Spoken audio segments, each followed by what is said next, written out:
35 mile per hour winds, and hope my power don't get knocked the fuck out. You know what I'm saying? So shouts out to everybody. We're gonna get through this news. We're gonna try to get through this shit as quick as possible before anything goes out.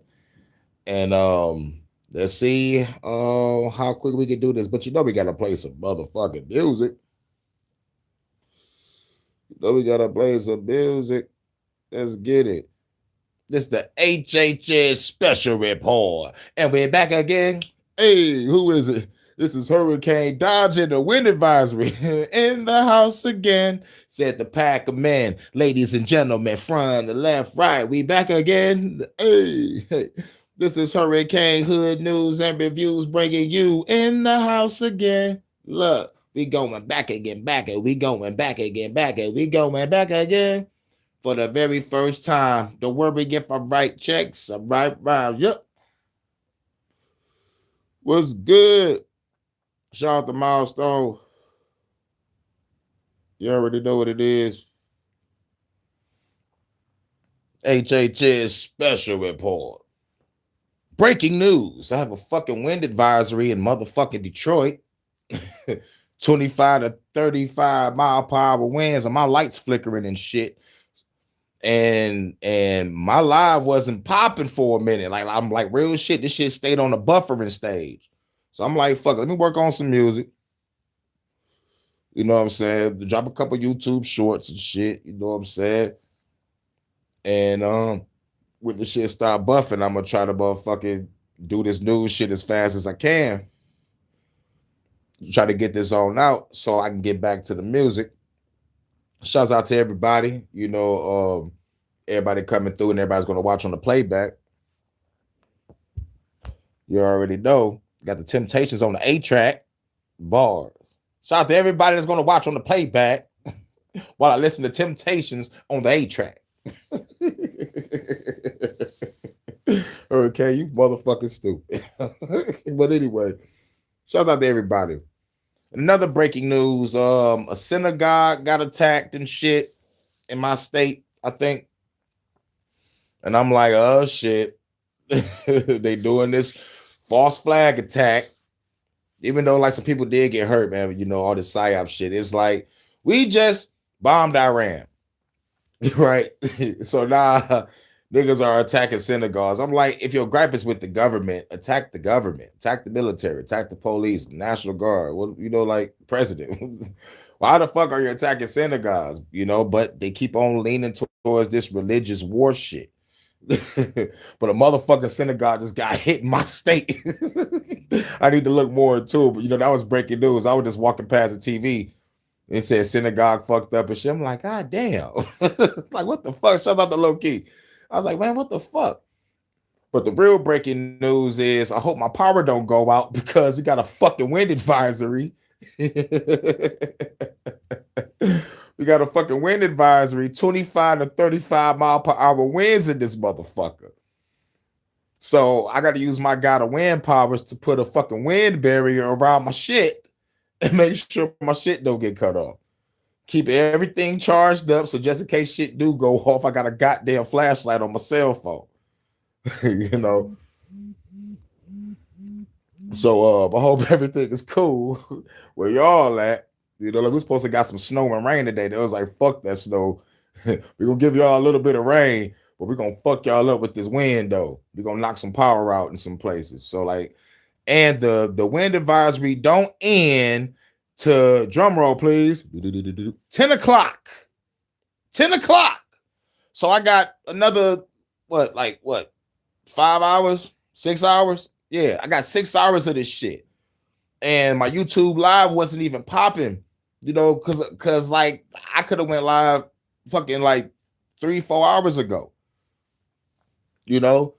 So I'm like, shit. So I was like, fuck it. Let me drop my track, you know, because I woke up to drop my track first. I woke on my track, dropped that bitch, get ready to go live. And they was like, nah, bitch, you ain't going live on some buffing shit. It just like stayed on that buffing screen. So I was like, fuck it. Let me work on some music, drop a couple of YouTube shorts, and I'm gonna be good. Shouts out to LA. What's good? Yep. Yep. Shouts out to Low Key. Yep, I told Ellie about Saturday. You know, trying to grab everybody we possibly can. You know what I'm saying? Justice League assemble. I am Captain Fuck America. Hey yo, on some real shit. You watch Captain America Civil War, right? We all saw that. Like if y'all haven't saw it, read the book or like watch the movie. But Captain America Civil War was plain and fucking simple. Plain and fucking simple. And I want to ask y'all in the chat, whose side would y'all be on in this situation? Shouts out to everybody. I'm trying to motherfucking do this live as quick as I can, but I'm gonna go with the flow on this. My own, but if you don't have no. See, Ellie, you ain't let me finish. But I feel where you're coming from. On your own, I'll probably roll with that too. I probably would. But you an Avenger, right? Each and every one of us, we a dog ass Avenger, right? Captain America, Iron Man is the leader of the team, right? We all know the situation. The Superhero Registration Act, giving up our identities and our motherfucking shit, and we work for the government. This is Team Iron Man. Captain America is like, I'm not giving up no identity, and plus, we out here saving lives, so what, some buildings got fucked up. Iron Man, like, yeah, but like, we kind of caused it. Captain America, like, bitch, we saved everybody. We're not giving up shit, fuck the government. We all know you work for the government, you giving them weapons and shit, fuck you, Tony. So whose side would you be on?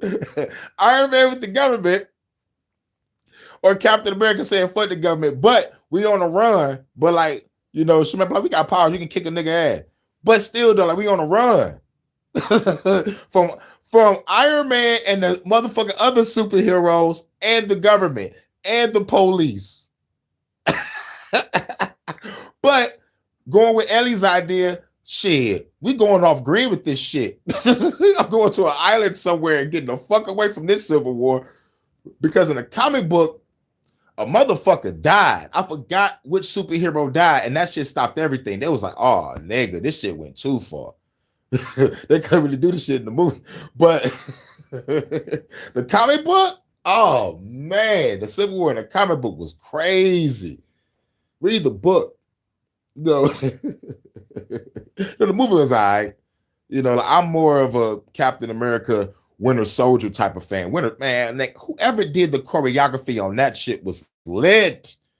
The choreography was lit on that shit. Like, yo, this fight is wonderful. But yeah, I'm on the side of Captain America, man. Fuck the government. But I'll be hitting up Ellie on the GPS on her private island, because I know you probably don't want to get into this shit. But they got superheroes looking for us. The government, military, and the cops. I'm trying to get the fuck out of here. But I hope my lights don't get cut out. I got 6 more hours of this wind advisory, so we're gonna try to get through this live. I could have went live hours ago, but the fucking shit stayed buffing. So, I hope everything cool now. I'm gonna try to get through this shit.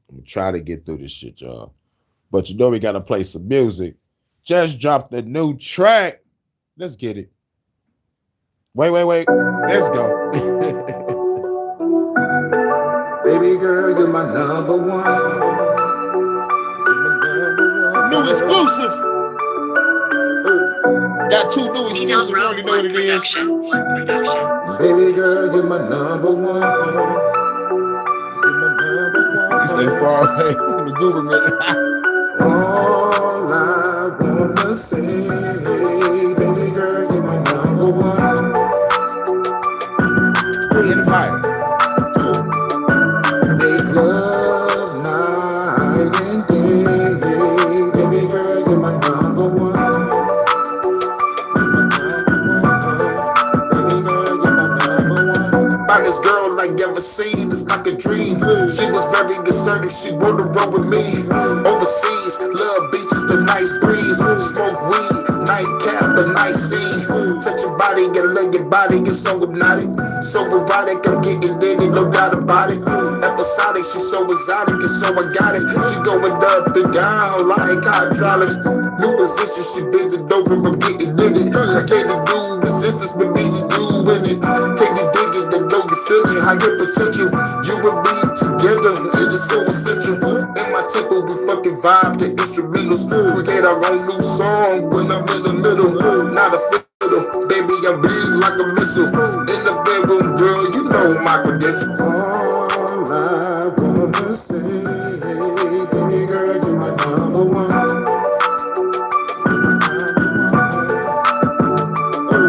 Make love night and day, baby girl, you're my number one.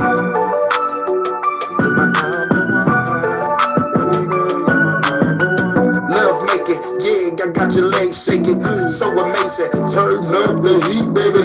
New position, we share the vision, take two to get it. Put your legs on my shoulders, I'm about to fucking silly. Tell you guys roll back, I know you feeling this.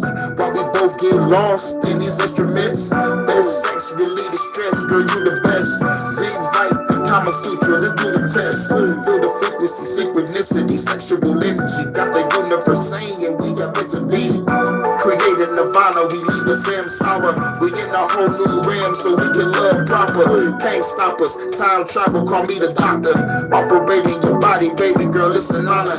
It's an honor to be with you, can't nothing stop us. You the love of my life, I'ma say it louder. All I wanna say, baby girl, you're my number one.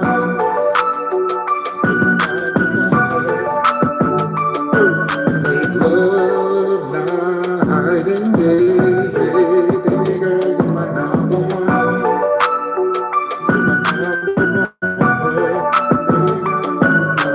All I wanna say, baby girl, you're my number one.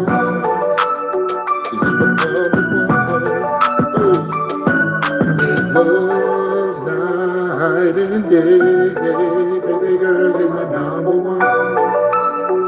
You're my number one, baby girl, you're my number one. Hey, you already know what it is.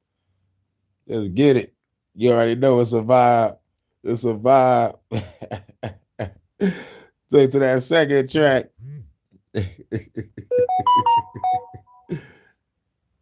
All right, for sure, for sure. Stay up, Ellie. New exclusive. Let's go.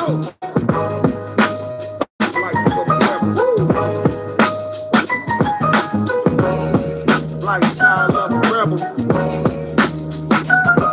Better growth and development. See me in my element. But the government, people need to form a severance. Fans acting devilish, propaganda messages. Trying to break us down, we on the edge of the precipice. Subjects and the predicates, time to use the weapon quick. Going all out, saying fuck proper etiquette. No more diplomacy, y'all niggas holding me. Time to fight the government, if you're scared, don't get close to me. This is for the warriors, breaking down the barriers. Hacking everything, sending bombs to your areas. Some act vicarious, but you gotta load up. Stroll to the Capitol, the bitch getting blowed up. Smoke a whole O up, yeah we gotta float up. Load up the Glock, shoot the cop if they show up. Y'all better know us, this the revolution. Y'all better get used to it. Lifestyle of a rebel, fuck the rich and famous. Revolution here, yeah we about to make some changes. Life of a rebel, walking with the stainless. Haters talk shit, about to leave them niggas brainless. Life of a rebel, fuck the rich and famous. Revolution here, yeah we about to make some changes. Life of a rebel, walking with the stainless. Haters talk shit, about to leave them niggas brainless. Strike up the lighter, spark up my blunt, got my sniper. About to make the fans shit they diapers. Bullets leave an echo, busting at a geriatric pedo. Get fall down, leaking from your neck hole. Time to make a statement, I'ma shoot the smile off their faces. Cause the motherfuckers is the sadists, y'all better face it. This is the real great replacement. Eradicate eradicate the evil from the nation. Got the world shaking. They thought I wasn't gonna awaken to my own power and my greatness. Now you niggas hating. Chop you up and leave you in the basement. Your fans gonna need a replacement. This is my La Raza. You will get no ends in mi casa. Blowing up buildings with the launcher like a Hura monster. I'm the rise lord, but I stomp you. The government, the real evil monster. Lifestyles of a rebel. Fuck the rich and famous. Revolution here, and we about to make some changes. Life of a rebel. Walking with the stainless. Haters talk shit, about to leave them niggas brainless. Life of a rebel. Fuck the rich and famous. Revolution here, and we about to make some changes. Life of a rebel. Walking with the stainless. Haters talk shit, about to leave them niggas brainless.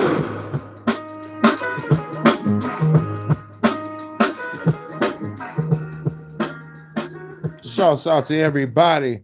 We about to get to the news, y'all. But you know we gotta play.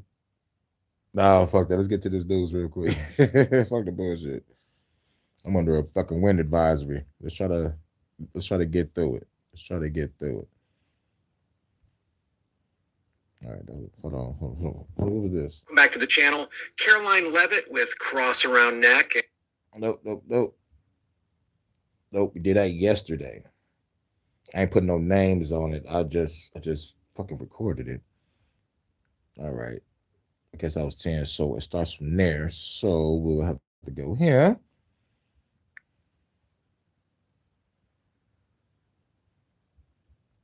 There we go. Let's get it. Hi, I'm Amelia. I'm English, and I love England. I like having fish and chips and a pint at the local pub. I like Shakespeare and Dickens, Tolkien and Lewis, Harry Potter. I like pork, sausage, and dogs, and fashion. Haram! Haram! But I don't like that. Brits are famously polite, but it mustn't mean we're willing to commit cultural suicide. Our institutions, the Church of England, the BBC, are a bunch of queers and nonces. How the bloody hell did we go from Churchill to you git? Sadiq Khan, the mayor? This is London, mate, not Afghanistan. Or Star Wars. I'll get him that. Our government won't even protect our schoolgirls from grooming gangs. Sod off, wankers. The police won't help. They're too busy confiscating garden tools and suppressing free speech. That's right, miss. What have I done, officer? You've tweeted rudely, and you're under arrest. Curry is fine, but we have several recipes already. There are 50 Islamic nations in the world. Muslims don't need to be on our island. They want to conquer it. The government says it must be this way. That doesn't make it right, does it, Robin Hood? No. These dragons that threaten our England won't go away unless brave knights rise up to slay them. Or did all the British bloodlines with any bollocks get killed off in World Wars I and II? Englishmen, it's your country, and it's being taken from you. Chav, posh? Doesn't matter. We're already all in this together. I don't want this to be the future of the women of England, and I'm sure the women of Iran and Afghanistan didn't want it either. Your ancestors beat the Spanish Armada, Napoleon, and the Nazis. Surely you can handle welfare tourists. History will record what you do or don't do. Get cracking, lads. Love, Amelia. You already know what it is. Now, let's get off into lighter news, but it ain't really that light. An anime site just got taken down. There's some bullshit fucking government. But let's get off to some anime news. Wait a minute. I play UK because there's some UK news on the flow. Wait a minute. Going according to plan. Well, let's get the opinion of Tom Tugendhat, MP Conservative and former Security Minister. Tom, I can't think of anyone better to speak to about conflict and war in that part of the world. What do you make of America and Israel's strategy? Is it the right one? Well, Alex, look, it's lovely to see you again, and thanks for the open question, because I think it's a very, very open debate. The reality is it's not immediately obvious what the strategy is from the United States. From Israel, it's clearer. They want to knock out a regime that has been threatening them for 47 years now. Well, actually, a little bit less for the first few days it didn't, but you know what I mean. It's been a massive enemy of Israel, trying to destroy Israel now for more than 40 years. For the United States, it's not so clear. Is their aim, as Trump has said in the past, to choose the next leader of Iran? Is it simply to knock out the weapons and capabilities of the IRGC? Is it to eliminate the nuclear threat? There's a range of possibilities, and it's not immediately obvious to me that the US have made that clear. Now, part of that may be because actually it keeps your enemy on their toes if they're not quite sure what you want to do. Part of it may also be that they haven't quite decided how they want this to end. Yeah, I mean, looking at how things have sort of happened chronologically from Trump's first term as a president with the Abraham Accords, with taking out Qasem Soleimani, and then the bunker buster bombs beginning to attack those underground nuclear enrichment sites, and then now attacking Iran's military capabilities. I can see a logical linear development here, but I suppose the big thing facing Donald Trump now is going to be whether the rest of the world can hold its breath long enough when it comes to the increasing oil supplies, and if he can defend boats going through the Strait of Hormuz. I don't know if you know sort of militarily how possible that is. It's reassuring, it seems to me, that they've taken out Iran's capability of lacing the passageway with mines, but how feasible is it for American warships to escort convoys of vessels through that very narrow gap and protect them from aggressive action by Iran and its proxies? Well, let's not pretend that's easy. It's not. It's really difficult, and the reason it's difficult is because that's a very, very narrow seaway. If you've ever been to Ras Al Khaimah, which is the Emirati end of that, if you like, the southern end of the Bandar Abbas, the Hormuz Strait, you will be able to see it's really narrow. There's small islands there, so actually, for a big ship like those very large crude carriers, VLCCs as they're called, which go up to Ras Tanura to go and pick up the oil, or the other ones that go further up to Qatar to pick up the gas. It's really hard to maneuver around that, right? So this isn't some sort of dogfight situation where you can shift left, shift right, and avoid things. You absolutely cannot do that. So once these ships are going in the direction, that's where they're going. Now, that's what makes it really hard, because the Iranians can fire. On one level, they can fire those sort of really targeted missiles that sort of track things. Actually, the Americans have done a very, very good job at knocking them out. But they can also fire these Shahed drones, which you've probably heard about. I brought one, as you may know, to Parliament a few weeks ago, decommissioned, I hasten to add. No armaments in it. But I brought it to Parliament, and I put it on display in Parliament so that people could see what it is that we're dealing with. And these things, they're cheap. They're made of, they look like they're made of plastic and with a two-stroke engine on the back. And they're incredibly cheap. You can fire up lots of them. And that makes it really hard, because not only are they... Give me a second. These bastards froze my chat.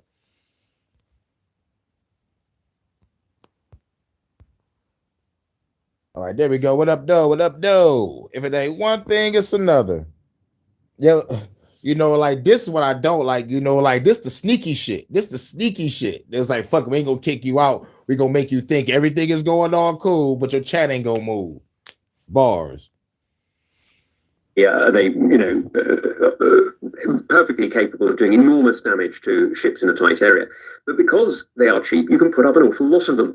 And you know what it's like. You put up one of these and they cost $5,000, $10,000, $20,000 to make, and they're not very expensive. And the rocket that you're firing at them, or the plane that's firing at them to bring them down, costs millions. So you end up in a real unequal equation. It doesn't mean you don't have to do it. You do, but it makes it very difficult. It seems to me, though, at the moment, intercepting these drones is a bit of a coalition effort from almost everybody, other than those who might tacitly support Iran. But most of the Gulf nations are united in trying to prevent these strikes. You've got most of the European nations, the UK as well. Is there a risk at some point that those sort of like ad hoc coalitions that have formed, which I think are quite miraculous, really, concretizing opposition to Iran, is there a risk that will fall apart? Well, certainly not at the moment. And just by the way, the Iranians are doing everything possible to make sure that doesn't happen by firing off missiles at pretty much anybody. I mean, in the most violent and aggressive way, completely untargeted. Look at what's been going on in the United Arab Emirates. I'm sure you've got friends there. I've got friends there. Many people in the UK have friends there. There's about 250,000 Brits who live in the UAE, and before your Lib Dem viewers think that they're all tax exiles, they're teachers and doctors, and they're journalists, they're people who make their life there. Why shouldn't they, right? And these people have demonstrated enormous courage in various different ways, the Emiratis, and what they've done in shooting down these drones has been absolutely heroic. The United Arab Emirates Air Force and military and anti-missile capabilities have been very impressive, as so has the ones in Qatar, Saudi, and Bahrain and Kuwait and places. But what the Iranians are doing by shooting at everybody, by hitting civilian targets, is bringing people together, and I must say, I think it's been very impressive. I agree with you, and by the way, the Royal Air Force and the Royal Navy have been very good at it too. Oh, Tom, it's been wonderful catching up with you. All right. I think I probably got another one. Is they delete my comments? Is they delete my comments? I'm trying to let everybody know I'm alive. But which one was this? The YouTube ads are about to get a whole lot worse because YouTube viewers watching on TVs will soon see 30-second unskippable ads unless they buy premium. The change is aimed at making viewing habits more closely resemble traditional television. So apparently they announced this in early March of 2026 as part of updates to YouTube's video reach campaigns, non-skip ad formats. The only way to skip, obviously, YouTube Premium. They made a little post over here on March 2nd basically stating VRC non-skip ads are now generally available, allowing brands to reach TV audiences with Google AI. God damn it, man. But anyways, we're making it even easier to reach the millions of viewers enjoying YouTube in the living room, including the viewers that have made YouTube the #1 streamer in the United States for 3 years running. VRC non-skips are now generally available globally in Google Ads and Display in Video 360. Why this matters for your media mix. Built for the big screen, non-skip ads are optimized for CTV delivery and ensure your message is delivered in its entirety. Notice how they're essentially talking to advertisers in this blog post. Right. None of this is going to make the actual viewers happy for YouTube. So it's just kind of funny how optimistic of a tone that they take throughout this blog post. But anyways,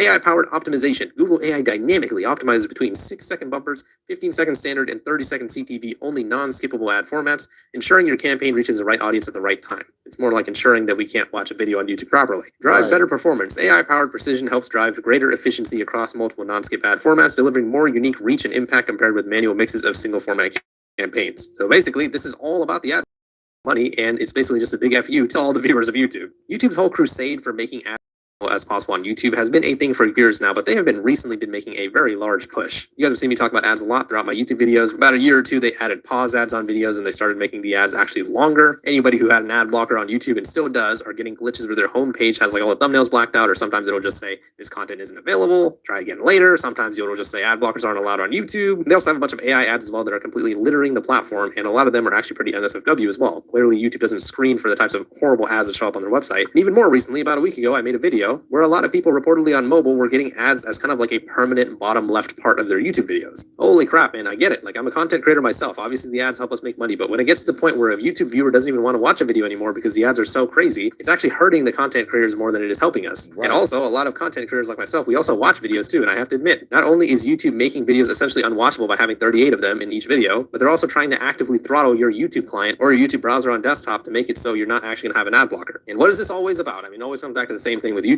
money, right? They want to actually promote YouTube Premium with this. This was a point that I made in my last video talking about YouTube ads. Call me Mr. Tinfoil Deep Humor here, but I was talking about the fact that YouTube Premium was actually getting a revamp, specifically Premium Lite, where they were adding background play and downloading videos to YouTube Premium Lite. And this was pretty much exactly around the time that this whole bottom left permanent ad thing was happening that a lot of people were talking about last week on mobile. So this could just be another way for them to just promote. Bottom left permanent ad that be at the bottom of the goddamn screen. Like, what the fuck? You try to motherfucking rewind the video and you made a mistake and press on that piece of shit small ass ad in the fucking corner. Fuck YouTube. Yeah, get that premium. We gonna make shit unbearable for you. Nigga, you're making it bad for motherfucker not want to watch a video that they love. Like, you son of a bitch. Fuck YouTube. YouTube Premium, and it essentially just force you to get it. Otherwise, your TV experience on YouTube will be pretty much unwatchable. So according to Google, the update is aimed specifically at YouTube's TV experience where viewing habits. They were adding background play and downloading videos to YouTube Premium Lite. And this was pretty much exactly around the time that this whole bottom left permanent ad thing was happening that a lot of people were talking about last week on mobile. So this could just be another way for them to just promote YouTube Premium and it essentially just force you to get it. Otherwise, your TV experience on YouTube will be pretty much unwatchable. So according to Google, the update is aimed specifically at YouTube's TV experience where viewing habits more closely resemble traditional television. Google says a longer ad format is designed to help advertisers reach audiences. It's like, why do y'all want it to be like traditional television? We go to YouTube so we don't have to see the fucking TV. But we want the YouTube to have the TV experience. Oh, damn, they're not watching the news. We're going to make them have unbearable ads so no one watches their video fully because of these ads all through it and shit. Motherfucker got like a 3-minute video and they made sure they put 5 fucking ads in that fucking 3-minute video. Like, god damn. I'm going to try to watch a small little video, but nah. Get that premium. Fuck that. Guess we have to deal with it, right? Content in a more relaxed living room setting. The move reflects YouTube's growing focus on television screens. In recent years, the platform has reported that TV has become one of its fastest growing ways to watch, with viewers increasingly opening the YouTube app on smart TVs and streaming devices instead of phones and computers. I read some articles, I don't know if they're true or not, but basically people are watching YouTube on TV more than they're watching actual cable television. That's pretty insane. Anyways, a financial research firm MoffettNathanson, sorry if I'm saying that wrong, even declared YouTube the new king of all media after concluding its estimated revenue of $62 billion in 2025. We're the king of all media, man. But like y'all, some motherfucking whole ass niggas for be like, we need to motherfucking make YouTube shorts. Yeah, y'all the biggest motherfucker though, man. But y'all was like, TikTok is getting bigger than us. We need to do YouTube shorts. Yeah, I'll be back up to #1. Get the fuck out of here. Fuck YouTube and your ads and the premium. I can't wait to leave YouTube so I can start blowing up buildings and shit, allegedly. Surpass Disney. Yes, that's correct. Disney, the biggest media company in the world, has actually apparently been surpassed by YouTube. YouTube has been making so much money, especially with that whole $60 billion in revenue in 2025, that they've actually surpassed Disney, even though Disney just seemed unbeatable. So yeah, YouTube is on top of the world right now, and nothing is going to stop them from actually having more advertising on the platform, especially when they just keep making so much money. Obviously, YouTube is making tons of money off of YouTube ads, but they're also making tons of money, possibly even more, off of YouTube premium subscriptions. Okay, I was wrong. They make more money off of advertising, but they still make a crazy amount of money off of YouTube premium subscriptions, and obviously because they're pushing YouTube Premium Lite more, I assume that number is just going to keep going up as months and years go by. So obviously, anytime YouTube is testing out a certain ad format out, and it doesn't matter what platform they're doing it on, whether they're doing it on TV or mobile or whatever, it tends to affect pretty much everyone everywhere on YouTube, whether they're using it on their phone, computer, or whatever. So it is pretty concerning that they're putting so much stock into having longer ads on YouTube TV. This might actually spread over to the computer and mobile as well. And YouTube just keeps pushing more and more advertising down our throats. And when people try to do something about it, like having some sort of ad blocker or whatever, that's when YouTube puts a stop to it. Brave is pretty much the only saving grace at the moment. If you guys don't know, Brave is a web browser where you can actually watch YouTube ad free. You didn't hear it from me though. I don't want to get banned. But yeah, Brave actually not only gives you ad-free viewing on YouTube, but it also has a bunch of content filtering so you can block off shorts or playables or pretty much anything you want on the website. And no, this is not sponsored. Brave is just a great browser and it's free as well. So yeah, just food for thought. But yeah, obviously you guys would imagine this has been met with a ton of backlash, where a lot of people are predicting the future of YouTube will be a premium subscription won't just make you have ad-free viewing. It'll make it so it'll be reduced ads, and then you'll need like a Supreme account for actual ad-free. Obviously, it's a little bit of hyperbole, but honestly, I don't even think that that's really wrong. I mean, that's pretty much exactly what they did with YouTube Premium. Remember when YouTube Premium used to be no ads, no questions asked? Well, actually, there's a lot of people who were making videos about it, including myself, talking about the fact that people were still getting ads on YouTube Premium. I made a video 3 years ago talking about people getting ads. So what's the use of getting premium if they still gonna throw ads at you? And plus, what's even more crazy, when you try to skip the ad, the person video you're watching is gonna throw his own ad in here. Here's a sponsor from the motherfucker that's giving me money.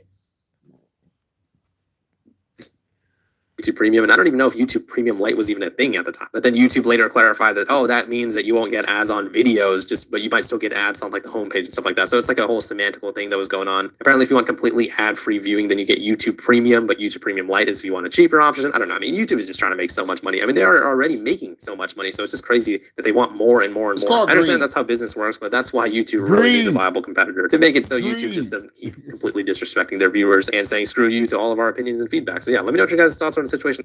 Nah, I think we covered the anime, right? No. We ain't covered anime yet. I was about to, then I went to the UK.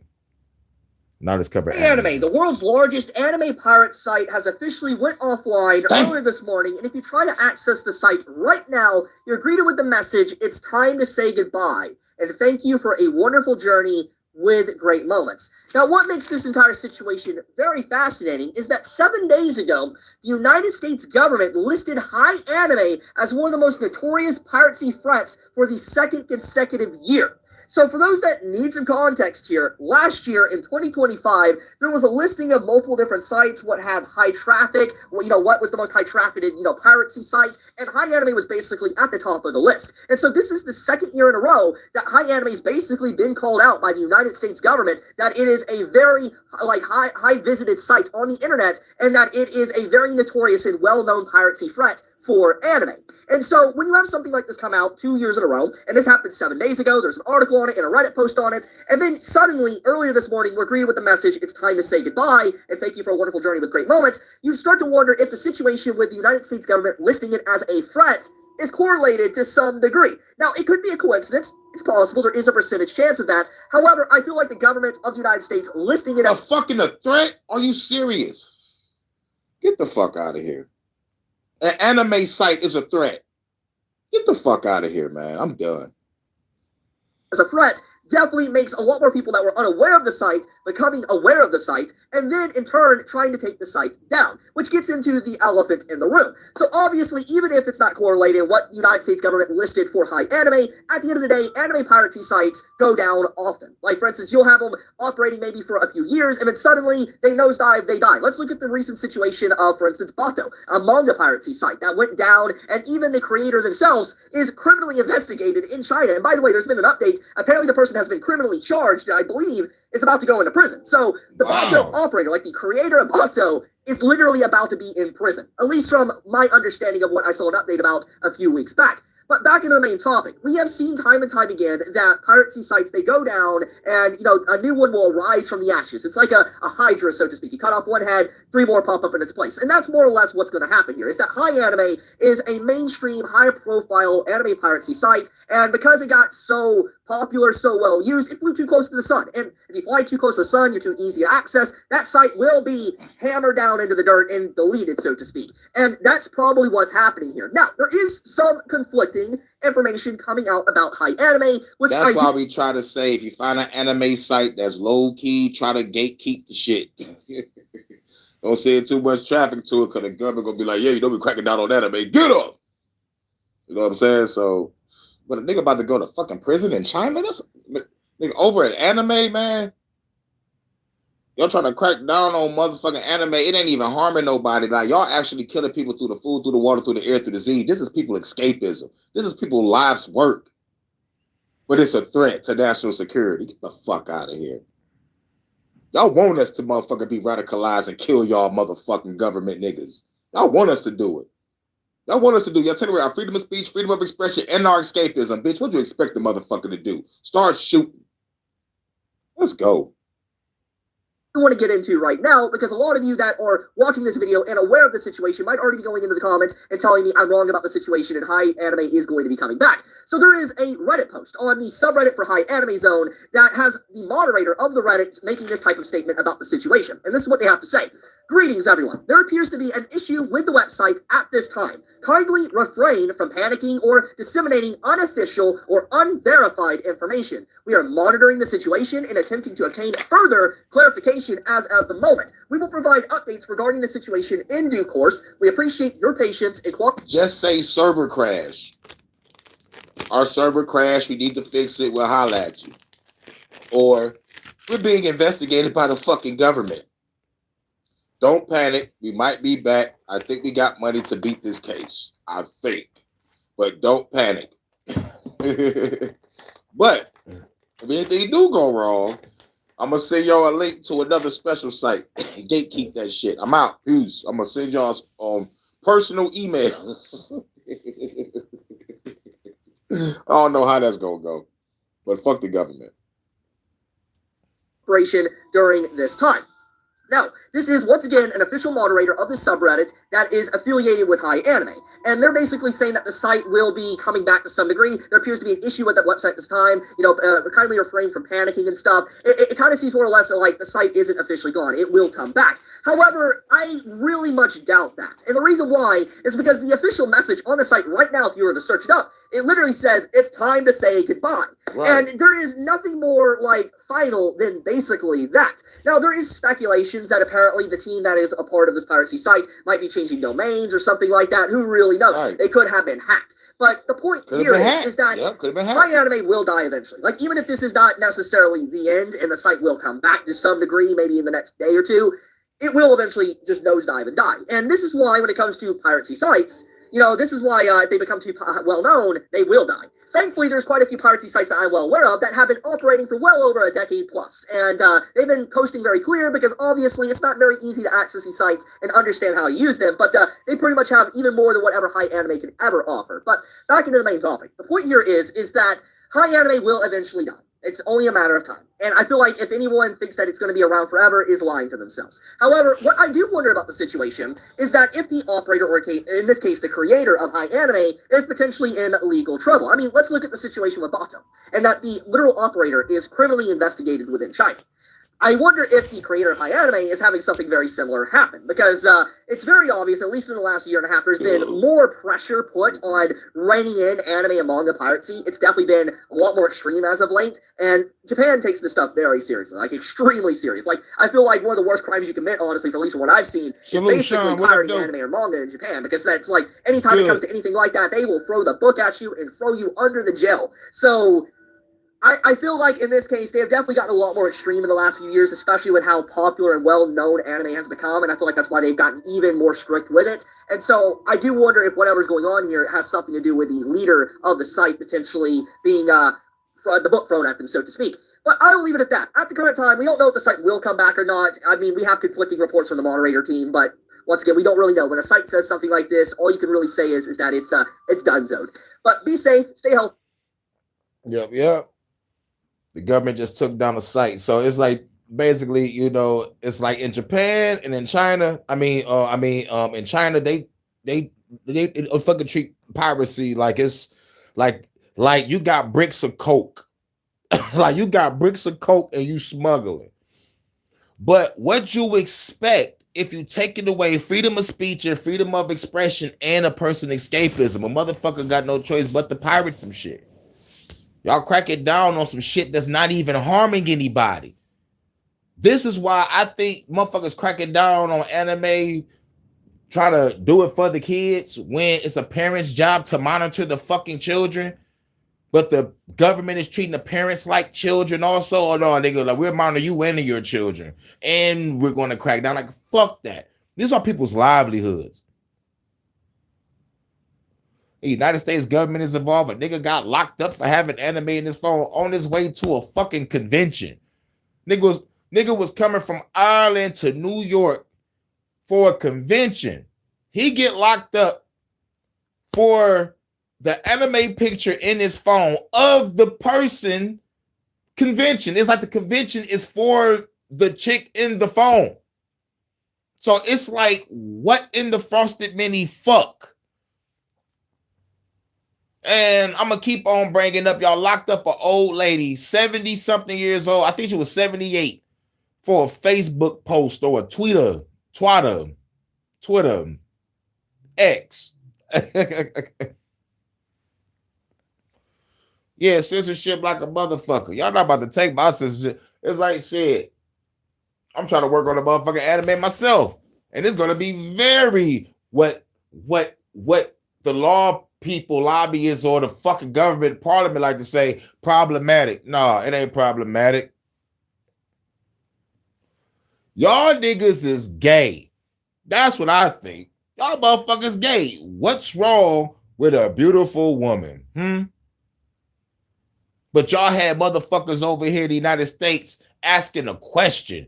What is a woman? Like, bitch, pick up a biology textbook. Or go fuck one. Like, what the fuck? For real. I identify as a woman. Niggas is wilding out here. And then the kids identify as a dog or a cat, and the teacher get fired for not acknowledging it. Clown show. What do you do for a living? Oh, I'm a model. The fucking wind picked up when I got hyped. I am the god of wind. The Matrix is a system, Neo. That's my OnlyFans. That system is full of degenerates. When you're inside, you look around, what do you see? Businessmen, teachers, lawyers, carpenters, the very minds of the people we are trying to save. But until we do, these people are still a part of the woke system, and that makes them our enemy. You have to understand, most of these people are not ready to pick up a biology textbook, and many of them are so inert, so hopelessly dependent on their pronouns that they will fight to protect it. Were you listening to me, Neo? Or were you looking at the dude in the red dress? A dude? Look again. Who is it?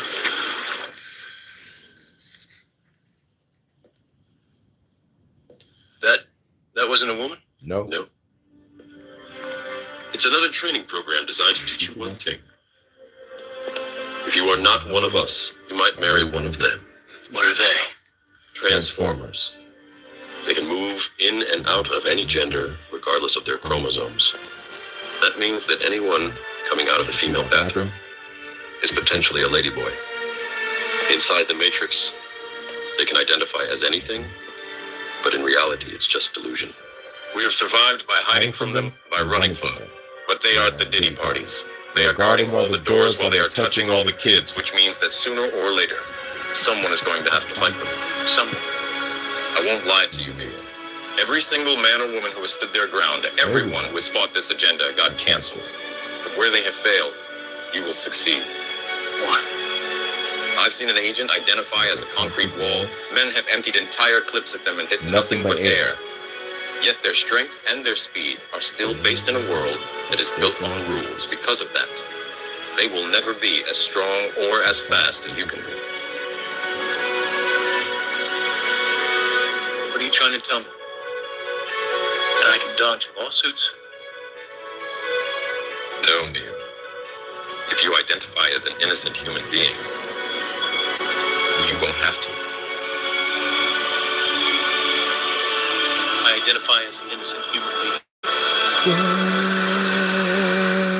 All right, now, which one was this? What the fake news gets is Tom Massey Wait. value your privacy. You've probably worried a little bit about your Ring camera watching you or Alexa listening to you, and that fear makes sense. But while everyone's debating how individual devices are violating our privacy, almost no one's talking about the secret Amazon network that's quietly connecting all of us behind the scenes. And if you don't understand what Amazon is doing, you're about to allow police to know everything about you without ever needing a warrant. I'm Jeff Hampton, the People's Lawyer, and in this video, I'm breaking down number 1, what Amazon Sidewalk actually is. Number 2, how it expands surveillance way beyond your home. And number 3, why the real risk isn't the device on your counter, it's the privacy data highway built by Amazon. And stick around to the end because I'm going to give you the exact play-by-play steps you can make, the exact changes and settings you can make so that cops can't use the Amazon Sidewalk features to watch your every move. But before we get into the specific ways that police can access your information without a warrant, it's important to zoom out for a minute and understand how criminal investigations actually work. Most people imagine a case hinging on one big dramatic piece of evidence. In reality, that's usually not how it happens. Modern investigations are built more like puzzles. Investigators collect a lot of small pieces and fit them together until a picture starts to form. Security camera footage from a parking lot,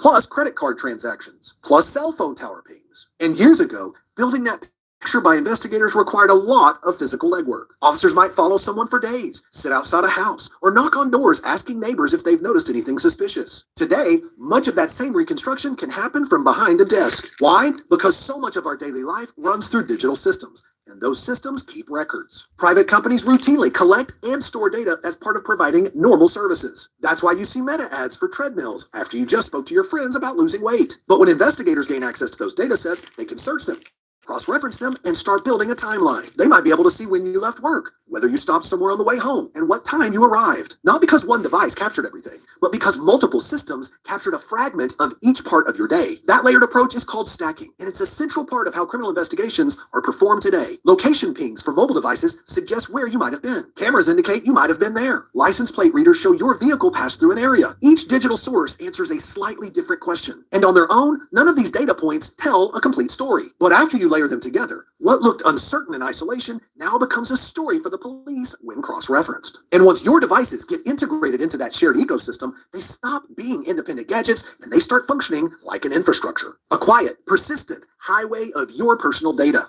And guess who secretly built that highway? Amazon. But how did they build this without anyone noticing? In 2021, Amazon rolled out what they called Amazon Sidewalk. On paper, the idea sounds great. Help devices stay connected even when they lose regular Wi-Fi. Sidewalk works with compatible devices like Echo speakers, Ring doorbells, and thermostats. The goal is to keep them online, even if your home network drops or the device is out of range. How do they do that? Well, some Amazon devices act as what the company calls sidewalk bridges. In practical terms, that means your smart speaker or doorbell can function as a small relay point. If a nearby compatible device loses its own connection, it can send a tiny amount of data through your device and out to Amazon servers. So instead of every device relying only on your Wi-Fi router, devices can talk to your neighbor's devices that are connected to the internet. Or maybe they can talk to the devices of your neighbor's neighbor. A lot of people assume their home network begins and ends inside their walls. But Amazon Sidewalk changes that assumption. If a compatible device is within roughly half a mile, it may be able to route small packets of data through your connection. Now, Amazon says the bandwidth is capped at 500 megabytes per month per account and that transmissions are encrypted. But for most critics, it isn't really about the amount of data or what's being shared. It's about the structure of it all. Sidewalk reportedly reaches about 90% of the U.S. population. That's a nationwide connectivity layer, not built through regulated government towers, but through consumer devices over private property, all sharing the fact that your kids asked Alexa to make fart sounds. And guess what? Even though they don't tell you, Amazon Sidewalk is turned on the moment you plug in your device. And unless you manually disable it, your device has already been participating. And that turned this helpful feature into a privacy data infrastructure. But Amazon isn't the only tech company that gets to ride this highway. They share it. Amazon has partnered with a company called Tile. Just like Apple AirTags, Tile makes small tracking devices you can attach to keys, luggage, backpacks, even pet collars. If you lose something, you open an app and you see the last known location of the tracker. It's basic lost and found technology. Before it partnered with Amazon, Tile devices relied on Bluetooth. If someone running the Tile app walked near your lost item, their phone could anonymously report the tracker's location. It was a kind of crowdsourced system. In a dense city, coverage could be pretty solid. But in a rural area, it would be much more limited. Tile depended on lots of people to work well. But Amazon Sidewalk changed all of that. Now, when a Tile device comes within half mile of an Amazon device with Sidewalk, that signal can be relayed through Sidewalk Network. You don't have to open an app. You don't have to press a button. It just happens, which is super convenient. And that's the whole point. These products are marked for legitimate and very practical reasons. This technology can be a lifesaver, literally. But as we all know, technology often is misused. A tracker could be placed in your bag or on your vehicle without you knowing. The more Amazon Sidewalk devices there are around, the easier it is to track you. And cops know this. When you combine the data highway of Sidewalk with thousands and thousands of devices, you end up with a low-cost, always-on tracking system throughout neighborhoods. The easier it is for Amazon, Tile, or other companies to sell your data to the highest bidder, which oftentimes is law enforcement. And now that the highway has been built, here's how Amazon is trying to turn it into a superhighway. Okay, quick question, and be honest. How much DoorDash have you actually ordered in the last couple of years? Because if we check my bank account right, it's alarming. But I just saw something that made me pause. You know how the app needs your location to drop off the food? Well, there are allegations that the app might have been tracking more than just the driver and sharing that info with third-party companies without our proper consent. And those companies may have improperly used the information for their own commercial purposes. We're talking precise location data, like exactly where we are, without us knowing or consenting to it. It's a massive privacy concern. Because look, we use the app for food, not to have our data shared for profit. That is exactly why Morgan & Morgan is stepping in. They are America's largest injury law firm, and they are investigating this right now to help protect consumer privacy. So if you use the DoorDash app between 2023 and 2025, you need to check this out. You may be entitled up to $1,000. And I put the link right here. It's forthepeople.com/Hampton DoorDash. It takes literally less than 5 minutes for a free case review. Don't let them profit off your data for free. Go check. I know most of you saw Ring's Super Bowl commercial, which I did a video about just a few weeks ago. On the surface, this sounds practical, maybe even neighborly. But think about what this really means. It allows Amazon or other companies to search across an entire neighborhood of cameras. This isn't just you sharing footage in a next door group. It isn't just your neighbor posting on the HOA's Facebook page. It's an entire system where video of your neighborhood could be indexed, retained, and retrieved. Who gets to have that footage? Under what legal process? How broadly can it be searched? And another Amazon feature brings your friends and families into this, and cops really love this one. Have you seen the feature called Familiar Faces? This setting allows some Ring devices to recognize people who regularly come to the house. Family, friends, neighbors, solar panel salesmen. If you turn it on, the system scans other people's faces and ties them to your account. And since facial recognition is complicated, all that data is processed in the cloud. That means grandma's face is on Amazon servers, subject to being searched and handed over to the police, whether she likes it or not. And now faces are tagged, events are categorized. Footage of your front porch can easily be searched. So now this is how the simple highway that was Amazon Sidewalk has turned into a superhighway. You have a nationwide network of devices that talk to each other. You have a tracking layer that knows where all these devices are at any given time. And now you have servers full of facial recognition data. You know what this looks like to me? Stacking. The worst part is that this system wasn't rolled out all at once. There wasn't a law passed to create it. It grew gradually, quietly, as we all bought devices that created convenience. And guess who tried to hop on this superhighway? The cops. And for now, this is how we have avoided that disaster. You've seen these cameras around, right? As I've covered on a previous video, these are license plate readers run by a company called Flock Safety, and they are everywhere. When you drive by one of these cameras, the system typically records your plate number, the time, the GPS location, your direction of travel, and even visible details like your car's make, model, and color. And most of these cameras run constantly. And since these cameras are all over the place, they know when you went to the grocery store, and they know when you went to church. They know you went to the doctor, or you dropped kids off at school. Why would cops need to hack your phone to know where you've been? They already know. Now think about combining all that location data with all doorbell cameras. and tile tags and Amazon devices and having all of that in one place, tagged, categorized, and easily searchable. That's why privacy advocates went nuts when a collaboration between Ring and Flock Safety was announced. Now, thankfully, due to the backlash, Amazon stepped away from the deal. But the privacy data superhighway is still sitting there. And while the cops didn't gain a free ride, they can get access to it whenever they want without a warrant. Usually, before conducting a search of property, the Fourth Amendment requires law enforcement to approach a judge and establish proof, establishing probable cause that a crime has been committed. But there's an important distinction that often gets overlooked. The Fourth Amendment restricts the government from unreasonable searches and seizures. Under U.S. v. Jones, the cops have to have a warrant to put a GPS tracker on your car and follow you around. But the Fourth Amendment does not stop Tile or Amazon from tracking you all around town. Corporations can gather, analyze, and retain user data as long as they're operating within statutory law, contracts, and regulatory frameworks. Their data collection processes are not governed under the Fourth Amendment like police searches are. So how do the cops get to access this privately held data without a warrant? The old tried and true third-party doctrine. Under a line of Supreme Court cases, any data or information you voluntarily share with a third party, let's say a bank, let's say a phone company, or maybe an online platform, now carries with it a lower level of expectation of privacy. That means it's much easier for a cop to get your data if it's stored on another company's server than it is to come up, knock on your door, or force their way in to perform their search. Depending on what the cops are looking for and how sensitive the data is, they many times don't even need a warrant. They can just fill out a request for under a subpoena, which doesn't have to be approved by a judge,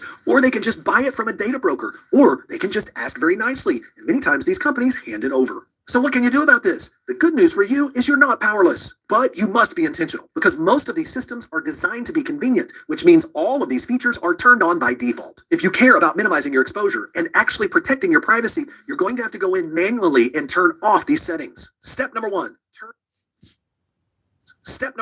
turn off Amazon Sidewalk. For many people, this is the biggest and most simple change you can make. I want you to pause your screen and take a screenshot of what's coming up here so that you can do this later. If enough people opt out, Amazon's superhighway becomes less dense and less effective. Step number two, disable Search Party. Search Party is the feature that allows certain types of cloud-based searching across neighborhood devices. If you're uncomfortable with your footage being a part of that system, you've got to turn this off. Step three, leave facial recognition off. Familiar faces is thankfully optional. And if your goal is to protect your privacy and not create a facial recognition database of everyone that comes to your home, keep it turned off. Step number four, enable end-to-end encryption. If your device supports it, end-to-end encryption can limit what gets processed in the cloud. It won't eliminate all data collection, but it does reduce how accessible your footage is in the system. There is a trade-off though. Some of these great features won't work if you enable end-to-end encryption. So this is where you decide what matters to you more, full functionality or tighter privacy controls. Step number five, protect your accounts. Even if you disable high-risk features, security still matters. Turn on two-factor authentication. Use strong, unique passwords.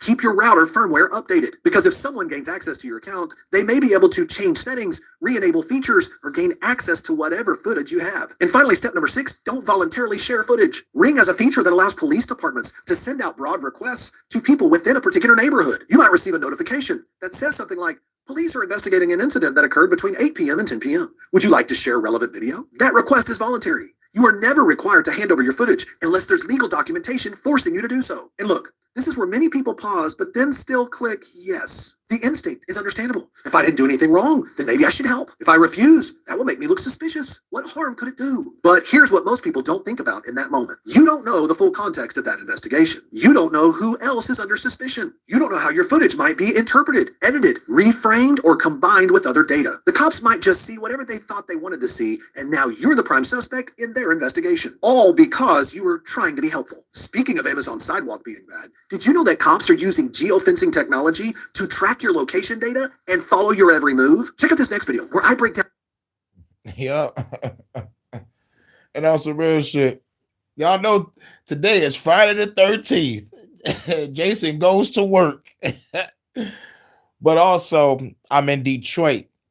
It's 313 day. It's March 13th. It's 313 day. Area code Hurricane 313. You already know what it is. Happy 313 day to all my Detroiters out there. You know what I'm saying? You know what I'm saying? I got some Detroiters.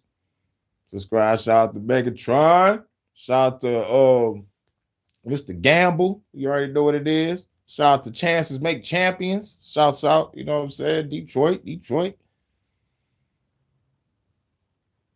what I'm saying? But we got some quick breaking news real quick. Synagogue in Michigan. Authorities say the suspect who rammed their vehicle into a Michigan synagogue has been killed. Gunfire was exchanged. See, they do this bullshit and then they kill the motherfucker so a motherfucker don't gotta investigate. Another PSYOP, false flag attack. Look, man, we attacked Iran and the motherfucker want to drive it to a synagogue. Why you don't drive it to a police station? Why you don't drive it to a Fed building? Why you got to go to a synagogue with people motherfucking praying and being on some innocent shit? That's some cowardly shit. If you want to go out in the blaze of glory, go out in the blaze of glory. Like, why would you want to go kill some innocent people? And then when the people do pull up, the motherfuckers shoot your ass down to arrest you. Then you want to fight? It's like, nah, dog. Nah. Fuck the bullshit. You a fucking coward if that's like that, man. But like, I think this is some agent shit. MK Ultra shit, probably, but like most importantly, that is some motherfucking shit. False flags, PSYOP. I know some people, got fucked up, man, but like it's called casualties of a psychological war to keep us in fear. We just went into another forever fucking war. But let's get it. We begin at noon with breaking news. Authorities say the suspect who rammed their vehicle into a Michigan synagogue has been killed. Gunfire was exchanged inside Temple, Israel. That's about 25 miles outside Detroit. KTLA's Rachel Menitoff is live in the news. Outside Detroit. 20 miles outside Detroit. They ain't bring that shit inside Detroit. Your ass would have got popped. That's by a random nigga. Newsroom with the latest details. Hi, Rachel. Temple Israel. FBI just to get you talk about Israel, it's called Temple Israel. So you tell me a motherfucker's like, I'm mad about Israel. Fuck Israel. I'm gonna drive my car to a synagogue. Kash Patel says agents are on scene and they are responding to an apparent vehicle ramming an active shooter at Temple Israel in West Bloomfield. Police say they're also responding to a fire at the same location. Let's go live now to the ground. Wow, it's a fire at the same location. Do y'all remember when I covered an incident over there in the UK? I think it was a synagogue in the UK, or was it somewhere else? But motherfucker rammed into the motherfucking building, ran into the synagogue, came out shooting. And some shit was on fire. Same fucking shit, different fucking pile. Do anybody see the pattern? Because I covered it. I covered the shit.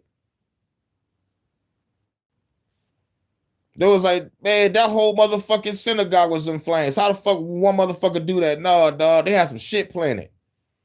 Or it was multiple people, but they saying it was one. Like, man, dog, and the story about the people that was running to the lake, instead of running to the parking lot to their car and getting the fuck on. But real shit, this is the same type of fucking story I covered. This is how you know it's a PSYOP. This ain't, man, damn.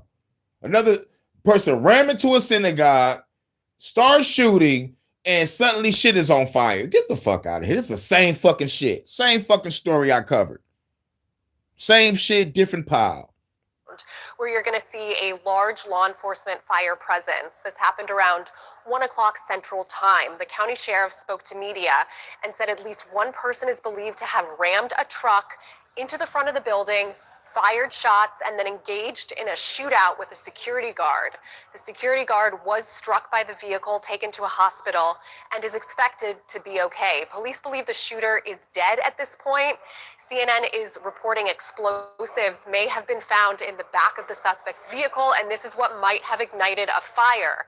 And the smoke that was later seen coming out of the synagogue. Authorities say no one else has been confirmed hurt in the incident, and all of the children at the synagogue preschool have been moved out of the building and are safe. And this comes as many synagogues have actually ramped up security efforts in light of the war in Iran. Wow, y'all gotta break up Iran. A car rams into Temple Israel, but they're ramping up shit because they want to connect this shit so bad. But I know it's a PSYOP because I covered this same type of story before. No, this ain't deja vu. These motherfuckers is on that bullshit. But yeah, this coming out of Michigan, 20 miles outside of Detroit. But yeah, I just covered that. We got one more video, then we're gonna get up out of here because I don't want my power to go out. And plus, I'm gonna get back to some music and probably do that shit. If man, God, I hope my power don't go out. Because the wind advisory is until 10 o'clock tonight. And the winds are 25 to 35 miles per hour.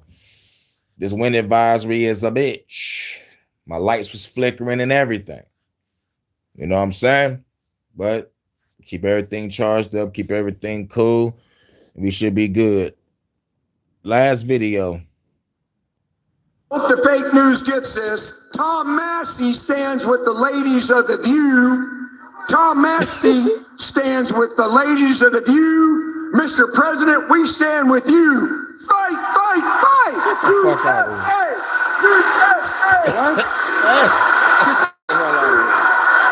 I'm telling you, that is the greatest candidate. I don't know if you've heard, but there's this big social media dust up about Pete Hegseth spending $20 million to serve steak and lobster to the troops before a mission. It says recent reports in social media on March 2026 highlight a controversy over the Department of Defense, Department of War. No. Fuck all that. Pete Hegseth paid $20 million to feed troops steak and lobster before a trip. 20 mil. Now, mind you, this is after the fact. He grilled everybody in the military, including the veterans. A military veteran just got his arm broken by the police and a goddamn senator. Or was it a governor? I'm not really sure. I think it was a senator. And you want to feed motherfuckers lobster and tell them to go to war. These motherfuckers are attacking motherfuckers for no reason. I mean, no, not for no reason. BB called America and said, attack these motherfuckers. I'm going to put out the other files on y'all. Allegedly. Or BB was like, you know you got to bend over, right? Pause. However the game go, we already know. America wasn't supposed to do this shit. America. We're going into another forever war, y'all. This shit gonna distract motherfuckers before 2030. And by 2030, everything is gonna be officially digital because all this shit is gonna bankrupt the fucking economy. It's a wrap. That's why I'm gonna do all my music, get all this motherfucking information, I get this shit out, get the fuck on, get my rest on, and do some preparing on some other shit, come back and start the revolution. You already know what it is, allegedly. On luxury meals like steak and lobster for U.S. troops, with reports indicating millions spent on ribeye and lobster tail. This tradition is often viewed as a morale booster before deployments, though it's there should be no morale booster before deployment. You know what would be a morale booster for me? Yeah, about steak, lobster, shrimp. I need a badass bitch to smash me in the barracks. And when I'm done with the war, I want some money. Cash in my hand. And I get to go home. Is I'm gonna get that? Hell no. Morale boost. Y'all motherfuckers committing genocide. Y'all just blew up a fucking school full of girls. A morale booster. Let's eat good before we go out and kill some kids. Just some bullshit. For real. But I digress. Was viewed as a last supper before dangerous missions. Rightist propagandist David J. Harris says this. He puts this meme out. It says, I don't care if anybody deserves a luxury meal on the government's dime. It's 100% the military. These guys work 15-hour days and have signed up to give their lives for our country. This is a delusion. And my question for you in this video, and I intend this video to be short, is how is it that people do not understand when you sign on the dotted line for the military, it's for the military industrial complex, which is owned basically by corporate elitist defense contractor CEOs and the Zio International Banking Cartel. And it's not designed to operate as a military of defense. It's operated as a military of offense. It's an offensive military that's being used to nation build, to create an empire, to spread the global United States hegemony across the world, to initiate regime change, plunder resources, allocate land, set up military bases. We have how many hundreds of military bases in how many different countries throughout the earth? Just a couple hours ago, Secretary of I think last time I counted, it was in the 200 club. War, Pete Hegseth, says that professional military education should produce war fighters and leaders, not wokesters. Seminars on genocide through the analytic of gender. Sounds interesting.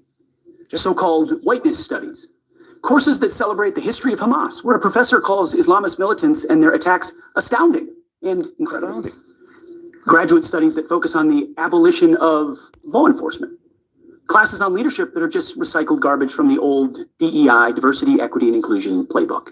These are examples of classes that our leaders in our civilian colleges and universities too often celebrate. The truth is, they help cultivate a radical hate America agenda. And we can't afford that same toxic ideology in America's War Department. Yeah, DEI is stupid. Diversity, equity, and inclusion. It awards people who haven't earned that award. It tries to even the playing field by saying we're all winners, and that's just not true. If you want something in this life, it's merit-based. You have to earn it. So on its face, it's easy to expose that as disastrous and not good for any country. But warmongers like this use it as a smokescreen to justify this new patriotism that involves itself in violating the rights of people in other nations. And you got to be able to see through this stuff. It degrades our readiness, it's a risk to our forces, and it undermines our mission of peace through strength. At the Department of War, we have a duty to ensure that our professional military education develops real leaders, warfighters who dominate into the future. We're committed to making our own senior service colleges maintain the highest of standards. That those places align with President Trump's commitment to the American people, that our military will remain the strongest in history. That's why I'm directing the Undersecretary of War for Personnel and Readiness to establish a task force effective immediately. Right. The mission. Establish another task force, another alphabet group. Y'all just put up a whole bunch of people. Don't worry, just keep on gathering them up because I'm going to blow them all up. I'm going to blow them all up. Go to y'all conferences, go to y'all meetings. Nigga, I'm going to fuck all y'all niggas up. And it ain't gonna be no false flag how y'all created with this synagogue shit. Oh yeah, breaking news. A synagogue got fucked up in my state. And I know they're gonna blame it on Iran. Right after we just bombed their ass. It was like, they're gonna release terror cells. Nigga, y'all saying y'all gonna release the terror cells to instill fear in people. Motherfuckers retarded. But anyway, let's keep going. That task force is to evaluate our senior service colleges, where we educate our own. Think places like the Army War College or National Defense University, the Naval Basically, War. just setting up recruitment camps or setting up information gathering and propaganda building and recruitment camp. We need to give y'all the truth because we don't want y'all to hate America. Well, I hate this bitch because y'all fucked over my ancestors and you're still fucking over us. I've been hating this country since birth. You fucks. Fuck this bitch. I can't wait to burn it all down, take it back. Either way it go. If I can motherfucking shoot at it, punch it, and blow it up, that shit is fucking real. Like, fuck the bullshit. These motherfuckers got names and faces, buildings and locations. Kill them all. College, Marine Corps University, or the Air War. If it bleeds, you can kill it. Where our senior officers go to continue their education. We're going to ensure that the professors, administrators, and curriculum of those institutions are focused on national security, strategy, history, and so they're going to be in people's classrooms making sure that they spit a curriculum. How would you feel if the military or some Pentagon niggas be in your classroom watching you teach? Or just posted up in the classroom in the back? Nigga, you nervous as hell. Nigga, this is a small form of neo-martial law because nigga, they try to put some motherfuckers in place. Just in case somebody in the classroom be on some dumb shit. For Iran, Allah Akbar. Bullshit. All excellence. Now remember, it's a matter of national security is always used as a pretext to initiate conflict somewhere else, either domestically or internationally. Oftentimes we find, like, for example, under the Patriot Act, when somebody wants to just exercise their constitutionally protected right, that can be seen as a breach or a violation or a danger to national security. And how fortunate for leaders like this that basically men don't think about those things. They get wrapped up in monologues about patriotism and you want to fight for your country, don't you? Isn't democracy worth fighting for? And then they begin to drop bombs and launch missiles for democracy in foreign lands. Basically, war is peace. Freedom is slavery.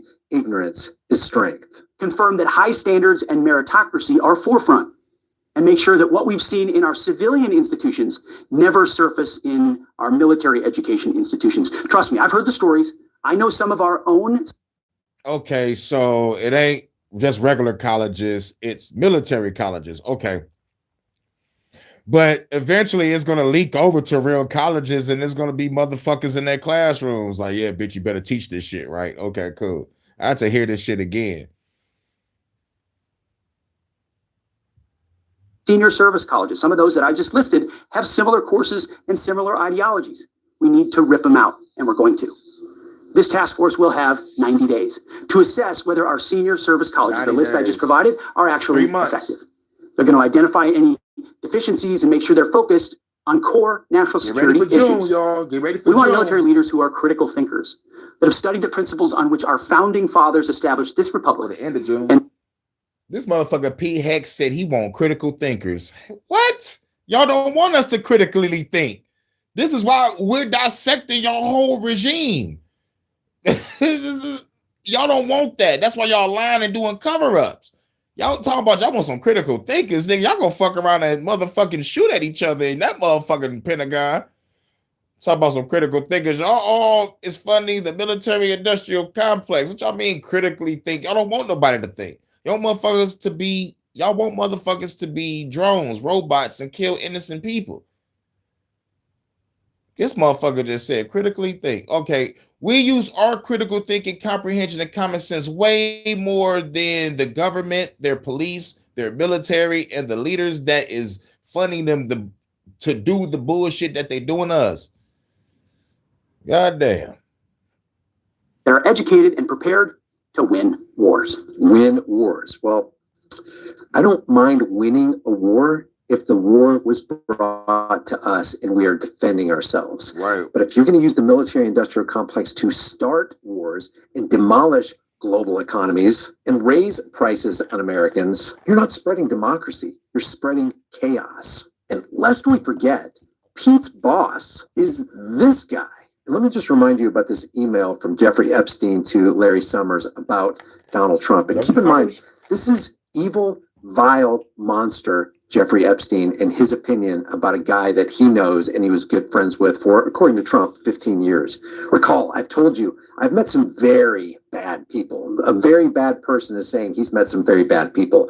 None as bad as Trump. Not one decent cell in his body. So yes, dangerous. That's Pete's boss. This is the guy that's going after Thomas Massey for exposing him by demanding the release of the Epstein files. He's the worst person. His name is, what the hell? How did he ever end up in Kentucky? His name is Thomas Massey. And just to give you a dose of cringe for the day, here's Ed Galrain, who Trump wants to replace Thomas Massey in Kentucky. I hope the fake news gets this. Tom Massey stands with the ladies of the View. Tom Massey stands with the ladies of the View. Mr. President, we stand with you. Fight, fight, fight! USA! USA!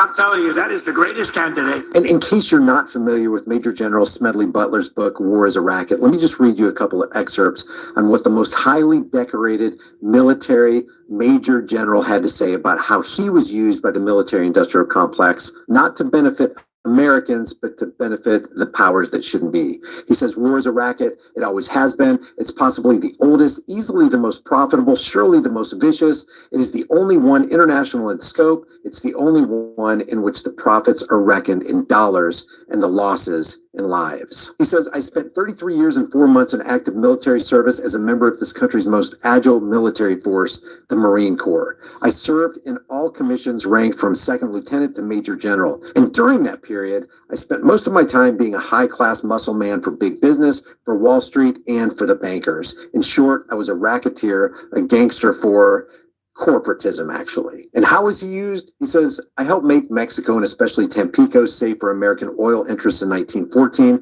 I helped make Haiti and Cuba a decent place for the National City Bank boys to collect revenues in. I helped in the raping of half a dozen Central American republics for the benefit of Wall Street. I helped purify Nicaragua for the International Banking House of Brown Brothers in 1902 to 1912. And he continues to go on, and he says, in China, in 1927, I helped to see to it that Standard Oil went on its way unmolested. Looking back on it, I might have given Al Capone a few hints. The best he could do was to operate his racket in 3 districts. Smedley operated his racket on 3 continents. So what was Smedley Butler's solution? To summarize, 3 steps must be taken to smash the war racket. Number 1, we must take the profit out of war, because as long as there are profits in war, there is zero incentive for peace. Number 2, we must permit the youth of the land who would bear arms to decide whether or not there should be war. And number 3, we must limit our military forces to home defense purposes.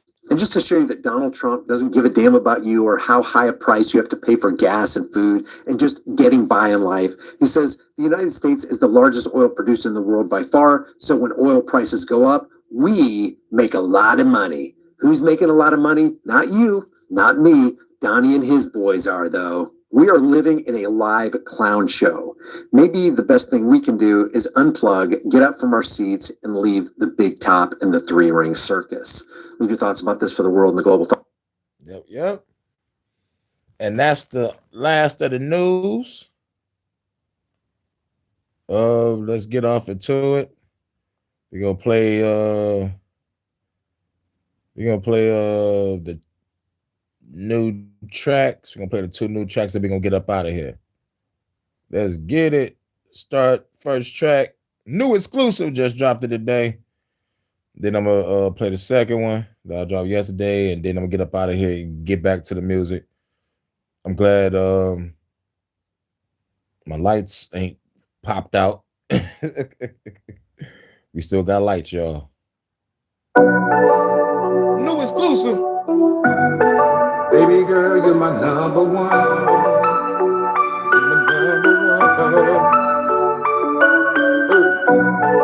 Email Rogue One Productions. Baby girl, you're my number one. You're my number one. All I wanna say, baby girl, you're my number one.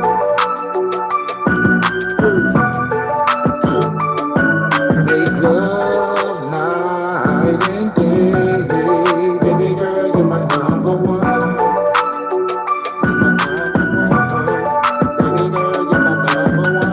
This girl like ever seen, it's like a dream. She was very assertive, she wanna roll with me. Overseas, love beaches, the nice breeze. Smoke weed, nightcap, a nice scene. Touch your body, get love your body, get so hypnotic.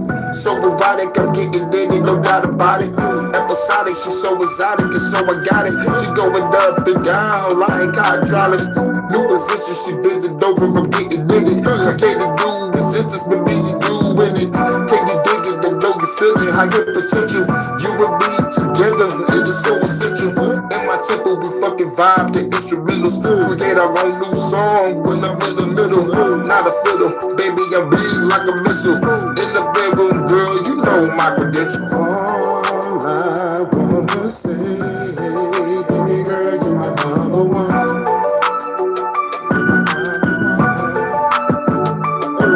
Make love.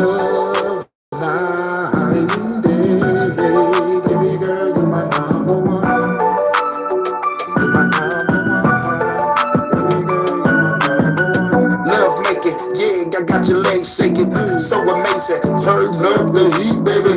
New position, we share the vision, take 2 to get it. Put your legs on my shoulders, I'm about to fuck you silly. Till your guys roll back, I know you feeling this. While we both get lost in these instruments. Best sex, relieve the stress, girl, you the best. Rewrite the Kama Sutra, let's do the test. Feel the frequency, synchronicity, sexual energy. Got the universe saying we got meant to be. Creating nirvana, we leave a samsara. We in a whole new realm so we can love proper. Can't stop us, time travel, call me the doctor. Operating your body, baby girl, it's an honor.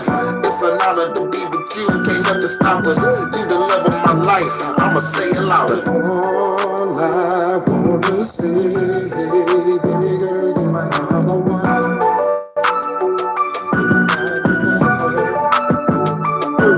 Make love night and day, baby girl, you're my number one. You're my number one. All I wanna say, baby girl, you're my number one.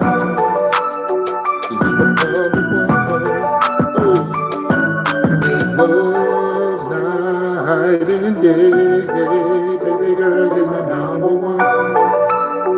You're my number one, baby girl, you're my number one. Next. After this, we're gonna get up out of here. Shout out to everybody. HHN Special Report. You already know. Let's go. Let's go.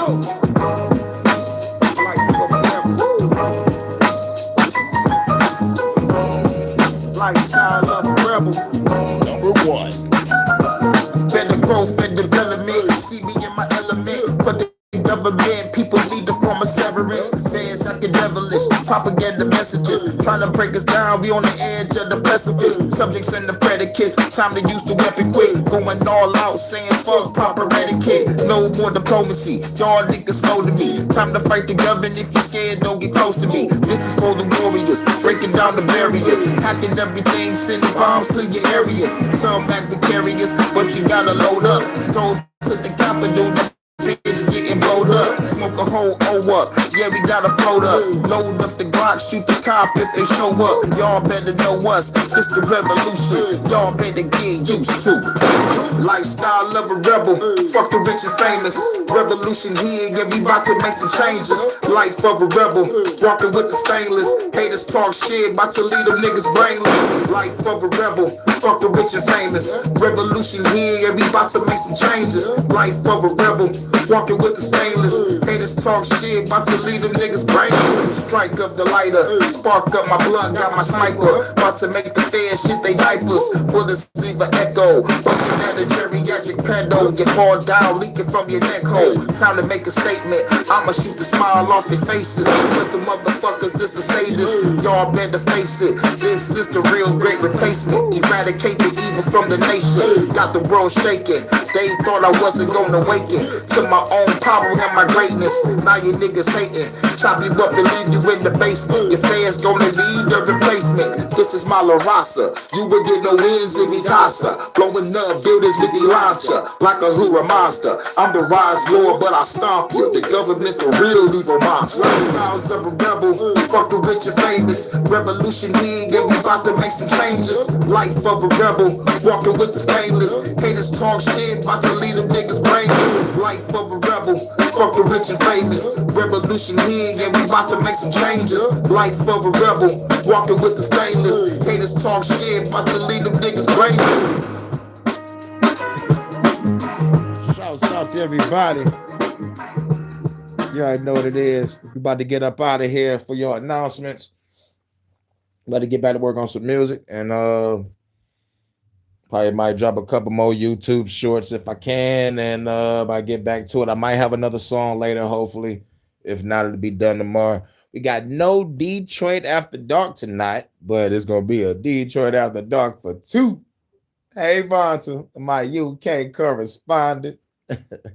And you already know what it is.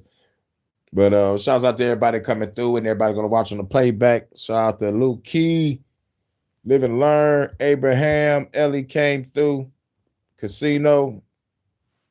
Shouts out.